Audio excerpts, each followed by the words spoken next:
My blue 1960 Briggs 4 trap toilet flushing with a blocked siphon jet. Sorry about the background noise, I have no idea what that is. I think it's a blow or like a dryer or something. I don't know what it's called. Leaf blower or something like that. Yeah, I think that's it. This is just using a Fluid Master 200A, a Corky overflow tube, and a Corky flapper, not water saving, it's normal Corky flapper, and it's a little bit above the water line. That's I had it set to the water line, but this likes to fill a little bit above. I'm not sure if this is the original handle, but as you can see, siphon jet is blocked. So I'll show you the flush.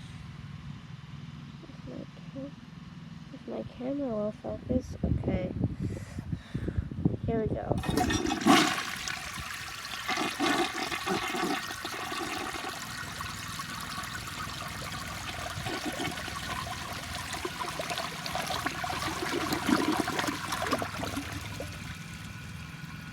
Amazing.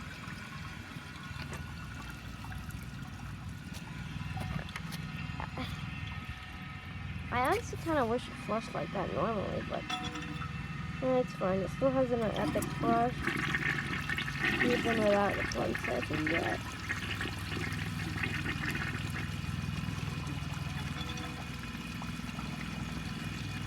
Oh, it didn't siphon. Also, don't expect to see videos of tests on this toilet, because I think there's actually a barb in the trapway.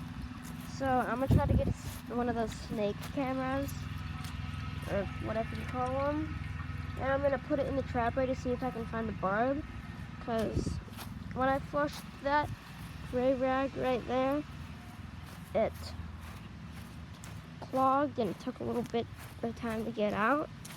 And then when I flushed the green rag, I'll show you that rag right now. When I flushed this green rag, it hard clogged on that green rag, and it no matter the amount of plunging and no matter the amount of plunging we did, it wouldn't get out. I even had my dad plunge it. It was stuck in there. He had to take the tank off and flip the toilet over to get it off, and he said it was really stuck in there. So the tank is almost done filling. I'll give you a second, and I'll give you another flush, and then I'm gonna end the video. Okay, so here, if you enjoyed this video, please like and subscribe. Leave all your comments down below, and I'll see you guys in the next video. Bye.